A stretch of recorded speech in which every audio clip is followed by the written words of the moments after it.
still living in that tiny apartment. My uncle laughed until they saw what I was really building. They mocked my life. Until Mom spotted the Lamborghini key in my hand and realized my tiny apartment was only the beginning. My name's Alex. I'm 28, live in the city, and until recently, drove a dusty 2010 Corolla that made a strange wheezing noise every time it hit 60. I used to laugh about it with coworkers. The old man still got fight in him, I'd say. But I can't lie. Every time I parked that car outside my apartment, I felt small. Not because I was ashamed of being practical. I worked hard, saved money, and lived beneath my means. No, I felt small because my family had a way of making me feel like no matter what I did, I was never quite enough. It started way back. Honestly, I was the quiet one in a loud family. The one who preferred books to parties, internships to vacations, and simple routines over chaos. My sister Alyssa, 2 years older, was the family star. Always dressed to the nines. Always dating someone rich or important or both. She got a business degree from some expensive school my parents helped fund even though she barely passed. But she knew how to play the part. Fake it till you make it right. And my parents especially, Mom absolutely adored her for it. My Uncle Tony, Mom's younger brother, was the kind of guy who bragged about buying stock in crypto before it was cool and told the same 3 stories every Thanksgiving. He made his money in real estate flipping, or so he said, though no one ever quite knew how he kept affording new Rolexes. He had that booming, sarcastic voice that made you feel like he was always mocking you, even when he was joking. So yeah, family gatherings, not exactly a confidence booster, but I still showed up. Maybe part of me hoped one day they'd see me differently. Respect the fact that I built something for myself on my own without cutting corners. I've been working in tech the past few years. I started as a junior back-end developer, grinding away through late nights and unpaid overtime, trying to prove I belonged in a field where everyone else seemed to have Ivy League diplomas and startup equity. Eventually, I found my groove. I took a risk 2 years ago and joined a stealth startup with barely any funding. It was a gamble. I lived off ramen and dollar coffee, shared a shoebox apartment with peeling paint and a broken radiator. But the gamble paid off. Last November, the company got acquired for a jaw-dropping sum. And thanks to the shares I held, quietly, humbly, I became a millionaire overnight. But I didn't rush to show it. I still lived in that same tiny apartment. I still drove the old man. I kept my head down, reinvested most of what I had, and bought a few things here and there. I wanted to be smart, strategic, not flashy. That's just how I've always been. Still, something in me wanted closure. I'd spent years being underestimated, mocked even by my own flesh and blood. And the truth is, no matter how much you grow, some part of you still craves validation from the people who raised you, who made you feel like you were never quite enough. So when Mom texted me about the upcoming family brunch at Uncle Tony's new house, a 3-story glass monstrosity in the suburbs, part of me groaned, but another part whispered, "This is your chance." She said it like an order, not a request. Sunday, 11 a.m. sharp, everyone's coming. We're something nice. I almost didn't reply, but after a minute I sent back. Sure, I'll be there. I hadn't seen any of them in over a year. Not since Christmas, when Alyssa casually asked if I was still coding in my pajamas all day while flicking caviar off her fingernails. That night ended with Dad pulling me aside and asking if I'd thought about real estate school. You know, he said a backup plan just in case the tech thing doesn't pan out. I remember laughing bitterly, not even bothering to explain that I was leading a product team at that point. So yeah, I had a few memories to burn through. That Sunday, I arrived early. I pulled up quietly to Uncle Tony's circular driveway in my new car, a Lamborghini Huracan Technica matte black, the kind that growls even when idling. I'd only picked it up the day before a splurge I agonized over for weeks. But when I sat in it keys in hand, I realized I wasn't buying it for speed. I was buying it for me. For every time I'd been laughed at, dismissed, or belittled. As I stepped out, the afternoon sun hitting the sleek curves of the car, I saw them all gathered near the backyard patio. Tony's voice carried first. "Alyssa, come here and see this indoor sauna. I just finished steam from Finland." Then Mom's shrill laughter followed by the unmistakable sound of clinking mimosas. I walked through the side gate key fob still in hand and saw them all turn toward me. Tony holding a tumbler of scotch, raised an eyebrow, still living in that tiny apartment. "Alex," he called out with a chuckle. Alyssa, lounging in some designer floral dress, crossed her legs dramatically and sneered. "Must be tough." I smiled just a little. I didn't say anything. Then Mom mid-sip squinted. Her eyes dropped to my hand. "Wait," she said slowly, the color in her face draining. "Is that a Lamborghini Fabi?" I held it up slightly as if I'd forgotten I was even holding it. "Oh, this," I said, tilting my head. "Just a little housewarming gift to myself. You could have heard a fork drop." Their reactions were priceless. I didn't rub it in, at least not yet, but the look in their eyes shifted just for a second. From amusement to confusion to something else. Maybe doubt, maybe fear. It was the first time in my life I felt like I had the upper hand. And I wasn't done yet, because what they didn't know, what none of them had any idea about, was that the car was just the beginning. I had other plans, quiet ones, smart ones. And they were about to learn that the person they spent years mocking was someone they should have never underestimated. But for now, I just smiled and walked toward the patio key still in hand, while the silence stretched like a rubber band waiting to snap. And oh, it would just not yet. The silence only lasted a second, just long enough for the embarrassment to settle in, but they recovered fast. My family had always been experts at twisting the narrative in real time, like reality was just a dress they could tailor to fit whatever made them feel superior. Uncle Tony clapped his hands once sharply like he was shaking off the moment. Well, well, he said, voice louder than necessary. Look at you, big shot. Midlife crisis already, thought that came at 40, not 28. Alyssa snorted. That's not a housewarming gift. That's a cry for help, she said, sipping her mimosa. Bet your rent's going to triple now that the neighbors think you're some kind of influencer. I didn't bite. I just smiled and took the empty seat at the far end of the table. I wasn't about to let them drag me down to the old dynamics. Not this time, but they kept going. Mom leaned in from the other side of the table, her voice doing that thing where it sounded sweet but had claws underneath. Honey, she said, that car must have cost well. I don't want to know, but don't you think it's a little much? Especially when you're still living in that old apartment with the cracked windows? Dad, sitting beside her, nodded with a grunt. Should have put that money into property. Something stable. A house, maybe. You remember that duplex Alyssa showed us?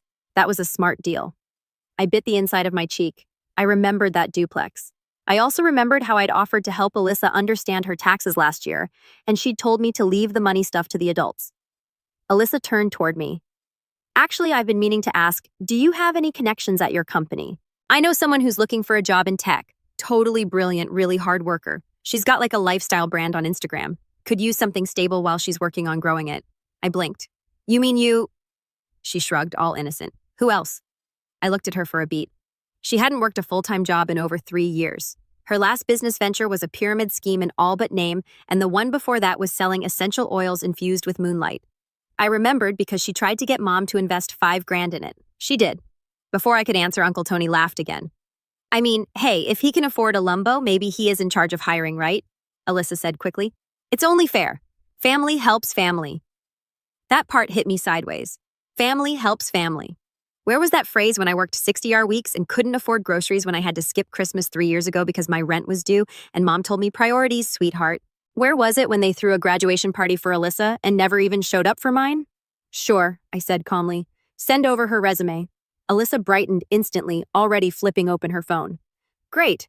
It's more like a portfolio, but of course, I added, I'll have to send it through the proper review channels. There's a pretty strict process for interns, and there's no guarantee. Her face froze. Interns. Yeah, I said, sipping my water.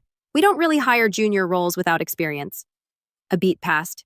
Tony chuckled, clearly sensing the tension. Well, sounds like someone's feeling himself today. I ignored him. Instead, I turned to Mom. So how's the new remodel going? She looked surprised by the question, then softened. It's been good, actually. Expensive, but worth it. Of course we had to dip into your father's pension just a bit. Things are tight these days. Dad muttered something about inflation. I nodded. That's rough. She glanced sideways. Which reminds me, your brother said you've been doing well lately. He mentioned something about stocks. Maybe you could, take a look at our portfolio sometime just to see if we're positioned correctly. I swallowed the laugh rising in my throat. Not even subtle. She didn't ask how I was doing or what I'd been up to, just pivoted right into what I could do for them. Maybe, I said, when I have time. She smiled politely, but I saw the flicker of irritation in her eyes like a child told, maybe later, when asking for candy. As brunch continued, the tension shifted. They tried to steer the conversation back towards safe ground. Alyssa's new lifestyle rebrand, Tony's plans to invest in some undervalued commercial property. But every so often, someone's gaze would drift toward the driveway where the Lamborghini sat gleaming in the sun like a black diamond. It was like a ghost haunting them. At one point, Alyssa got up to refill her drink and muttered under her breath as she passed me. It's just a car, Alex. Doesn't make you better than us. I didn't respond. I didn't need to. But then came the moment that really set everything in motion. After the meal, we were all lingering around the patio. Uncle Tony was showing off his new fire pit, complete with some voice-controlled lighting system that barely worked. That's when he dropped it. One of those casual bombs meant to sound offhand, but aimed like a knife. So he said, clapping me on the back, "Now that you're rolling in cash, you finally going to grow up and move out of that shoebox. Get a place with a real kitchen, maybe. Heck, buy a place like this if you're serious." Everyone laughed, even Mom. I shrugged. Already bought a place. That shut them up. You what Dad said. I turned and took another sip of my water, letting the silence breathe. Closed last week, I said, not bothering to hide the grin this time. Downtown penthouse. It's got a rooftop terrace and a private elevator. Alyssa blinked. You're kidding. Nope. Wait, Mom said slowly. How much was it? Little under $6 million. Dead silence. Tony recovered first. Wow. Big spender. Hope you don't blow it all in one place. Already diversified. I said this was just the part one felt like living in. I could feel it. The shift. The tone had changed. They weren't mocking me anymore. They were calculating, trying to figure out how to reframe things, how to place themselves closer to the new power center without looking desperate. And I saw it in Mom's eyes first. That flicker of something greedy, entitled like the wheels had started turning. That was the moment I knew. They didn't just want validation anymore. They wanted access. And they were going to start asking for it one favor at a time. What they didn't know, what they never expected, was that I already knew exactly how this game worked. And I had no intention of letting them win. Not this time. But that part comes later. For now, I just stood there in the patio's filtered light, letting them process everything they thought they knew about me unraveling in real time, because the real story was only just beginning. The brunch ended awkwardly, with stiff hugs and overly sweet goodbyes. Alyssa tried to mask her bitterness by complimenting my shirt. Is that Zara or like some minimalist thing? And Mom gave me that long, lingering look she always did when she was about to ask for something. But for once, I didn't offer anything. I just nodded, thanked them for the meal, and walked back to my car without a backward glance. The next few weeks were quiet, suspiciously quiet. No texts from Alyssa with passive-aggressive links to job listings. No voicemails from Dad asking if I'd considered investing in modular prefab homes yet. Even Mom, who usually sent me a dozen emojis a week and random forwarded articles about smart habits of successful men, had gone silent. At first, I thought maybe they were giving me space. Maybe finally some respect had settled in. Maybe the Lamborghini, the penthouse, the quiet success had bought me something I'd never had in that family. Dignity. I should have known better. It started with a phone call. I was at the new place, standing barefoot on the rooftop terrace, sipping coffee and watching the skyline turn orange as the sun dipped behind the buildings. My phone buzzed. Mom? I hesitated, then answered. Hey, hi, sweetheart, she said too brightly. How's the new home? I keep picturing you up there, like Bruce Wayne, all handsome and mysterious. I chuckled. It's great. Still settling in a beat of silence. Then listen, your Uncle Tony mentioned something about a housewarming. I paused. I hadn't planned one yet. Oh, her voice dropped just slightly. Well, we'd love to see the place. It's been so long since we've done anything as a family. I think it'd be really good for Alyssa. You know, she's been going through a rough patch.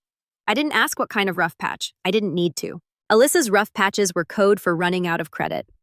I'll think about it, I said, keeping my tone neutral. She didn't like that, but she didn't push. Not then. 2 days later, I came home to find a delivery van parked outside my building. Workers were hauling what looked like catering trays, crates of champagne floral arrangements, even folding chairs. I blinked in confusion and went straight up to the lobby. There, standing with our concierge and flashing her too bright smile, was Alyssa. Alex. She chirped like we were old friends. Perfect timing. I was just making sure everything's in place for Saturday. My stomach dropped. For what? She blinked innocently. The housewarming. Didn't Mom tell you we've got the guest list down to 64? Nothing crazy. Just family friends, a few influencers. Oh, and there's a violinist. I stared at her. You planned a party at my home? Well, our home for the day. She waved a manicured hand. We wanted to surprise you. I never agreed to this. Oh, please, she scoffed. You've got the space. You're not using it for anything anyway. Don't be selfish. I felt something twist in my chest. Who gave you permission to even enter my building? Mom did. She smiled sweetly. She said, you'd be too humble to plan something like this for yourself. So she helped me coordinate. She said to use the building's event request form. I turned to the concierge. Did someone submit a form under my name? He looked uncomfortable. Yes, sir. It was emailed with your signature. I assumed it was approved. I narrowed my eyes. Can you show me? He hesitated, then pulled it up on the screen. There it was. My name, my address, my signature. Except it wasn't mine. It was forged. The email was from a Gmail address I hadn't used in years, a throwaway account I'd signed up for in college long before I got serious about privacy and security. And then I realized Mom had access to that account. Years ago, when I was between jobs and she helped me apply for things. She insisted on keeping the login. I'd forgotten all about it. I turned back to Alyssa. You forged my approval. You're hosting a party I didn't agree to.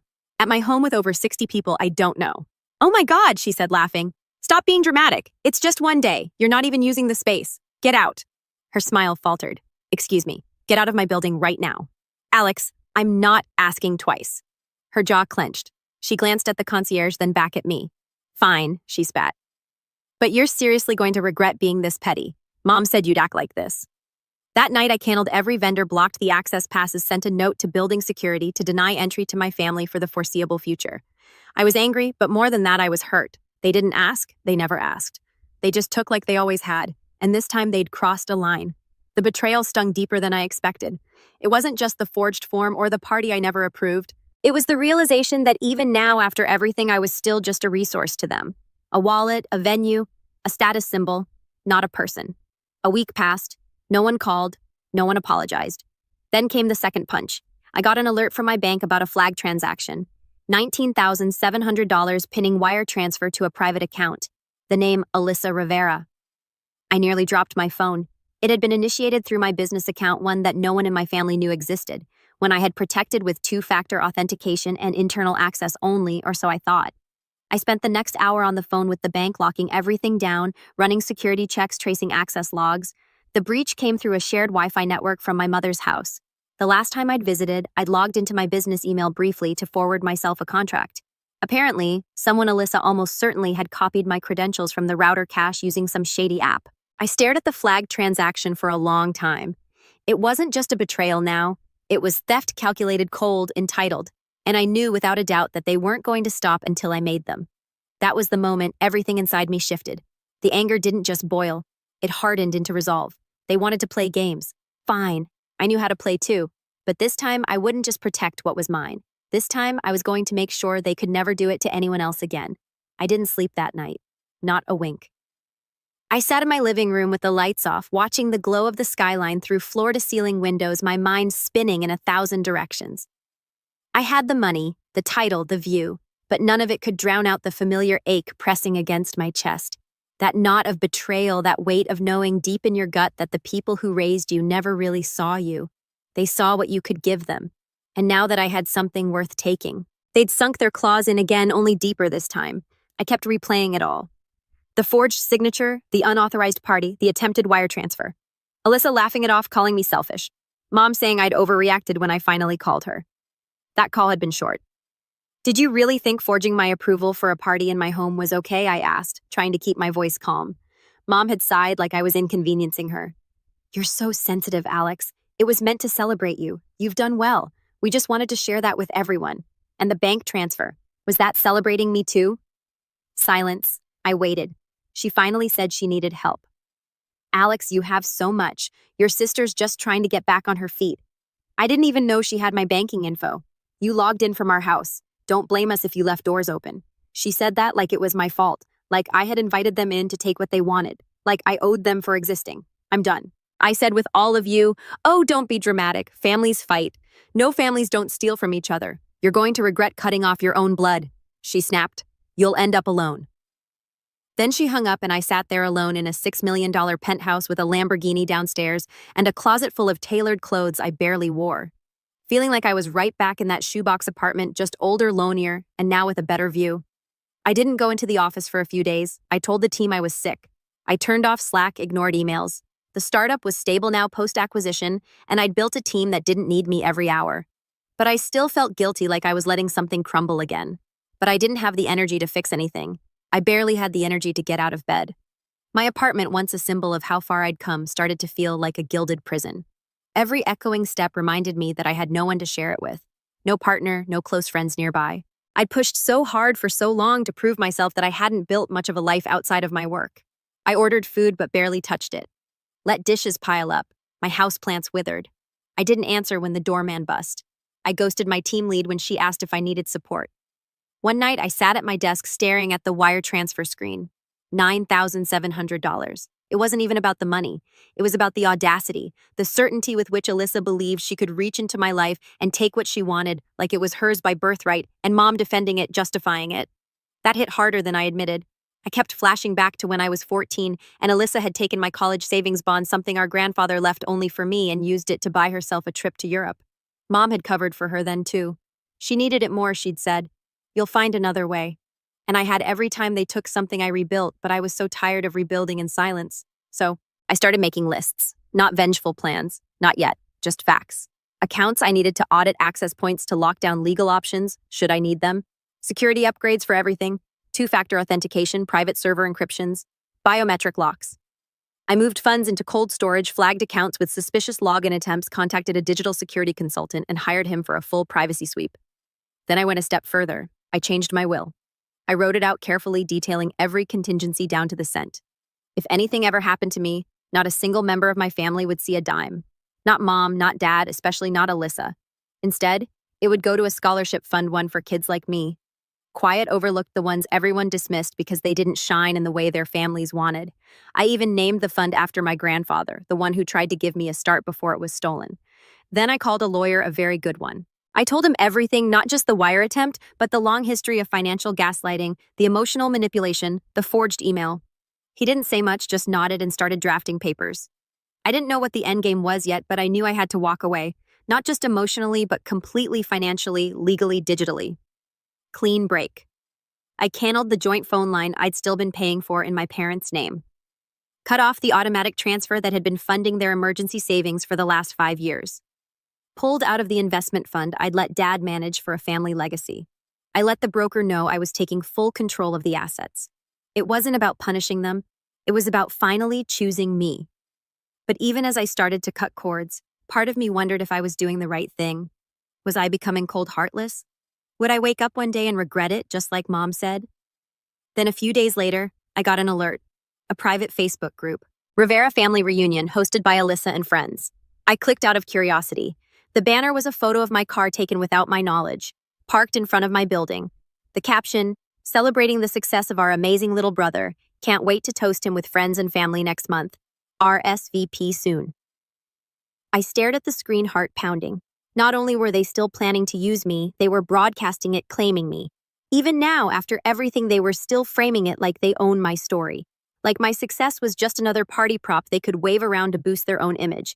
And suddenly, the question wasn't if I was going to walk away completely. It was how far I was willing to go to make sure they never had a chance to do this to me or anyone else ever again.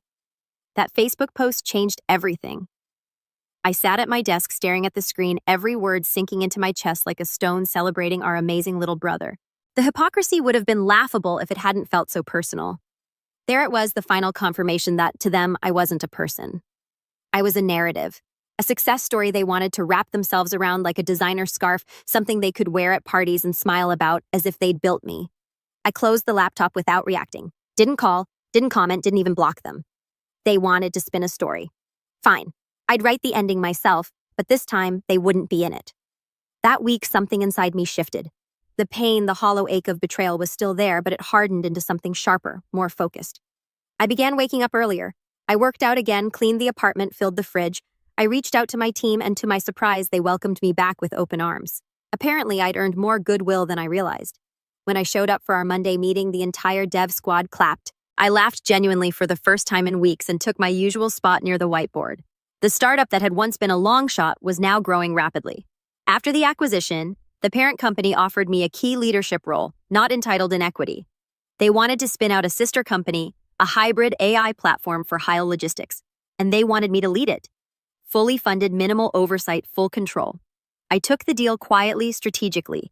I didn't make an announcement, didn't post about it online. But I hired a team of brilliant engineers, found a sleek private office space downtown, and got to work. This time I wasn't building out of fear. I wasn't hustling just to prove I deserved a seat at the table. I was the table now, and it felt different, cleaner, calmer. I set new boundaries too. Fired my old accountant. He'd been referred by Dad years ago and hired a rock-solid financial advisor who'd built portfolios for C-level execs. I moved all my assets into secure trusts, closed all shared accounts, and created a new holding company to manage my investments completely under my name. And I started saying no. No to my parents' urgent requests for financial help when their roof leaked. No to Alyssa when she sent a breezy text about wanting to catch up over lunch, which somehow included the address of a $200 a plate sushi bar. No to Uncle Tony when he emailed about a hot investment opportunity in Bicey. Just no. And I didn't explain. I didn't justify. I just went silent. Their confusion was immediate. Then came the guilt trips, the passive-aggressive group texts, the long voicemails from Mom asking if I was okay, and wondering why I'd changed. I had changed. I wasn't that quiet, desperate to please kid anymore. I wasn't someone they could mold into a family ATM. I was mine. That summer, I bought a small cabin 3 hours outside the city. Not flashy, not expensive, just quiet, surrounded by trees and stars. I kept it to myself. No one in my family even knew it existed. I'd go there on weekends, bring a book, cook simple meals, and listen to music. I hadn't realized how much noise I'd grown used to. The expectations, the judgment, the constant tug of wanting approval. Out there, it was just me, and peace. Back in the city, I started mentoring younger engineers. A few had stories like mine. Brilliant minds who'd grown up overlooked, underappreciated, dismissed because they weren't loud or charismatic. I helped one guy polish his resume and get into Google. I connected another with a seed fund I'd invested in and watched her raise $300,000 in less than a week. Their wins felt more real than any car, any suit, any number in my account. Meanwhile, my new company was gaining traction fast. By fall, we landed 3 major enterprise clients and a $1.5 million pre-order for the beta. Investors came calling. The parent company upped my equity stake. My name started floating around in quiet VC circles. Still, I stayed off social media. I didn't want the spotlight. I didn't need it, but others noticed anyway. One afternoon in September, I walked into a private conference for startup founders and immediately felt a dozen eyes on me. A woman from a major tech journal introduced herself and asked if I'd be open to a profile. I hesitated but eventually said yes. On one condition, she couldn't publish anything about my family. She asked why, because they're not part of the story, I said. And it was true. They'd always treated my ambition like an inconvenience until it started printing money. Then suddenly, I was theirs, their prodigy, their pride, but they never helped build any of it. They didn't support me when I was working 2 jobs and eating instant noodles. They didn't show up for my graduation. They weren't there when I needed advice or encouragement. They only showed up when they saw dollar signs. So now they were out, and without my support, they were struggling. I heard from an old high school friend that Alyssa had posted a GoFundMe for a business recovery fund. Something about a broken camera and unjustified platform censorship. The only donation was from Mom. Dad called twice. Both missed calls. No voicemails. I ignored them. It wasn't revenge. Not yet. But it was power. And for the first time in my life, I had it.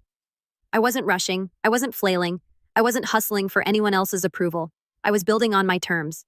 And I knew sooner or later they'd try to come back. They'd find some new excuse, a new crisis, a new manipulation. But next time I'd be ready because I had something they never did. Not just money, not just success, but clarity and a plan. It happened on a random Thursday afternoon. Nothing dramatic, nothing cinematic, just a soft ping on my work phone while I was reviewing our third quarter roadmap with the product team. Subject notice of inquiry. Rivera Holdings, LLC. I nearly dismissed it. My name wasn't Rivera Holdings, but the sender, someone from a mid-tier legal firm in Jersey, had attached documents. And there, plain as day, was my name. Apparently, my parents had formed an LLC a few months ago, and somehow I was listed as a co-founding contributor. The documents claimed I had transferred assets to the LLC and orally committed future financial backing to ensure its operations. That wording sent a chill through my chest.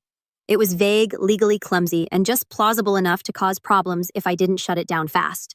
I immediately looped in my lawyer. He read through the documents, then muttered, "They're phishing. This isn't a real claim. It's a setup." For what, I asked? To pressure you, or to make you look like you're part of something you never agreed to? My guess, they're leveraging your name for legitimacy. He was right.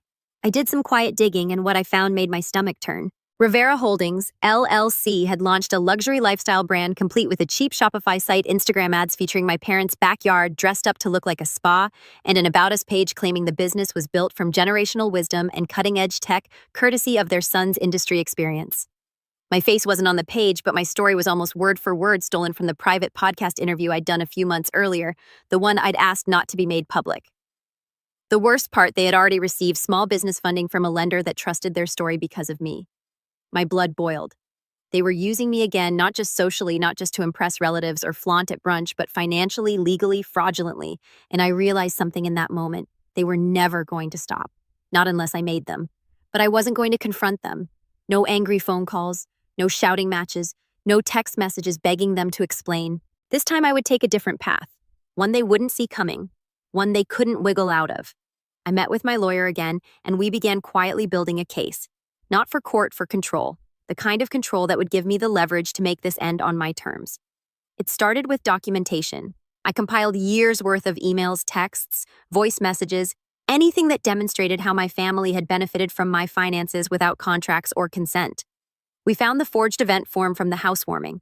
We gathered bank records showing unauthorized transfers. I pulled the archived Facebook group post where they used my likeness to promote this celebration. That never happened. And of course, I screen captured the entire Rivera Holdings site. My lawyer contacted the small business lender they had tricked. We presented enough evidence to trigger an internal fraud audit. Their loan was flagged frozen. Then I took things a step further. I hired a private investigator. Not for dirt, nothing shady, just facts. Because I had a hunch. This wasn't the first time they played this game. And I was right. In the last 5 years, my parents had funneled money through no fewer than 4 shell companies. None of them lasted more than 18 months. They had used different names, different friends as silent co-signers, even an old landlord as a stand-in manager. And each time the company tanked, they'd moved on like nothing happened. The worst one of the companies had scammed a family friend out of $50,000. Someone who believed my father when he said it was a guaranteed short-term investment backed by my tech success.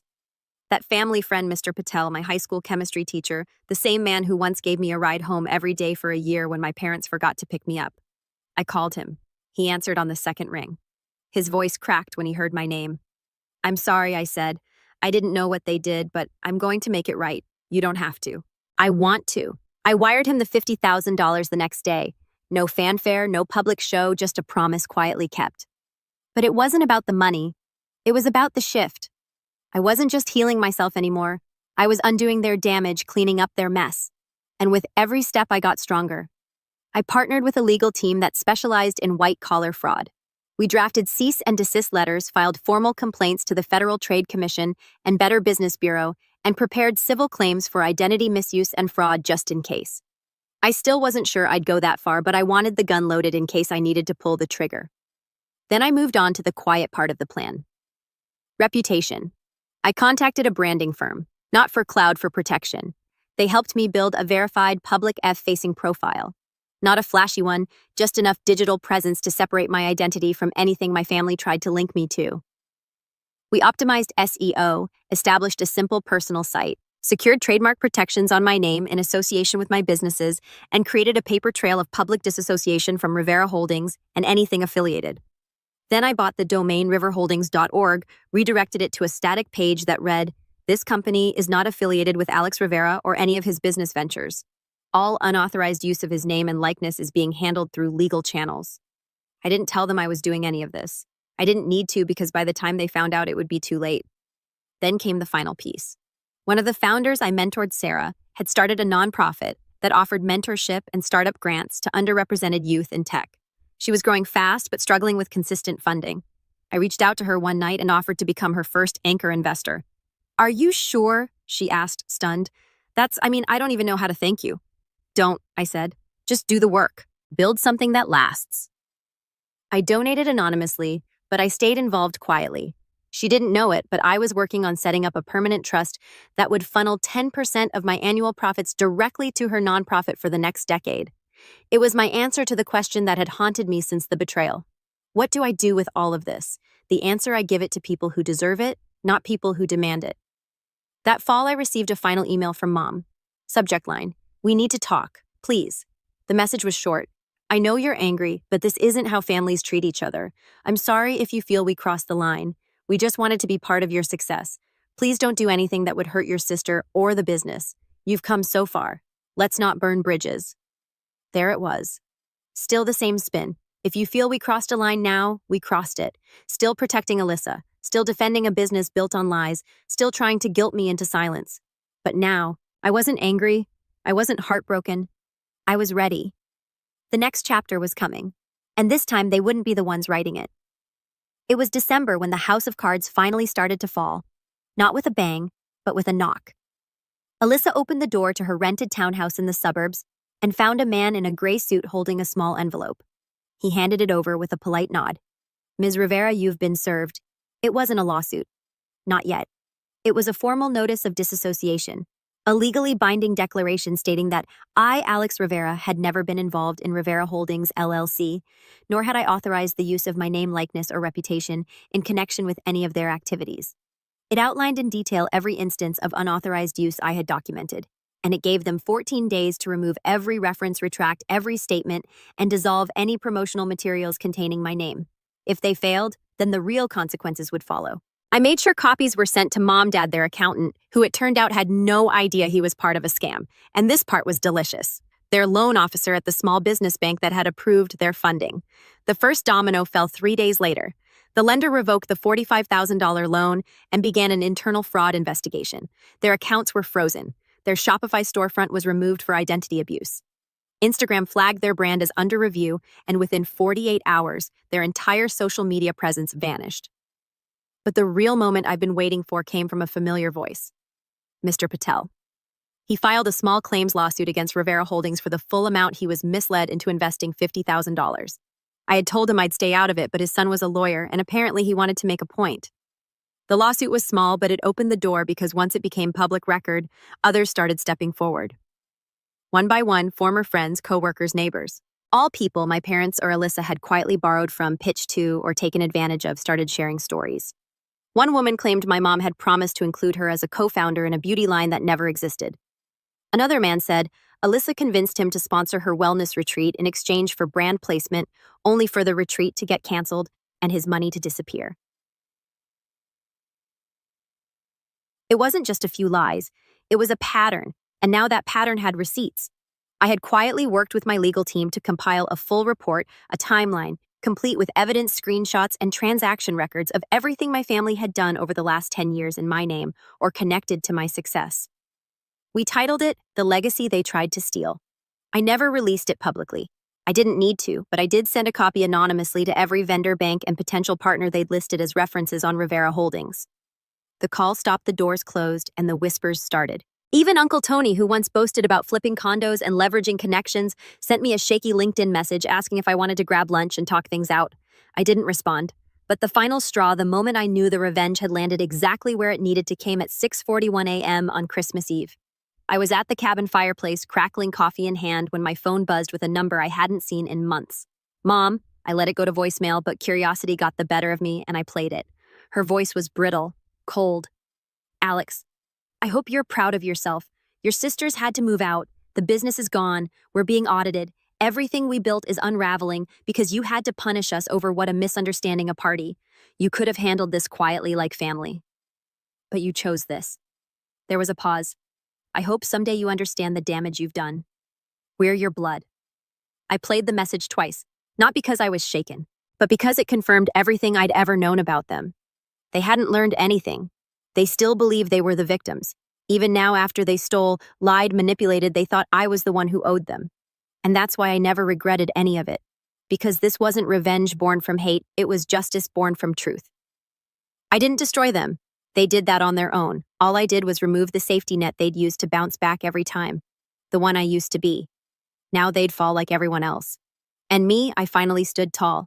Not in spite of them, but without them. The fallout wasn't explosive. It was slow, humiliating, and public in the ways that mattered most to them. The LLC dissolved within weeks. The fraud investigation led to a full IRS audit. Turns out my parents had been mixing personal and business funds for years, writing off extravagant purchases, spa weekends, luxury handbags, first-class flights as consulting expenses. The back taxes alone were enough to them. Their accountant, terrified of liability, cut ties immediately and reported potential misconduct to the state board. Their credit tanks followed. Alyssa moved back in with them. Her influencer life quietly died. No more beach selfies, no more curated brunches. Her sponsorships pulled out when word spread that she'd used a fake endorsement from me in her brand pitch deck. The laptop she once used to edit motivational content was sold on Facebook Marketplace for $200. I never spoke to any of them again. They sent messages for months ranging from furious and accusatory to pathetically apologetic. I read none of them. I had my assistant filter every call, every email, every attempt. Eventually, even those stopped. The rest of the world moved on, and so did I. The new company grew beyond anything I imagined. In the spring, we secured a partnership with a global logistics firm. Our valuation tripled. Investors called me a visionary, a quiet force in the tech space. I just smiled and kept working.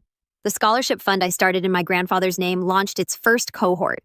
I flew out to meet the students personally, young kids with fire in their eyes, most of whom had no idea what they were capable of yet.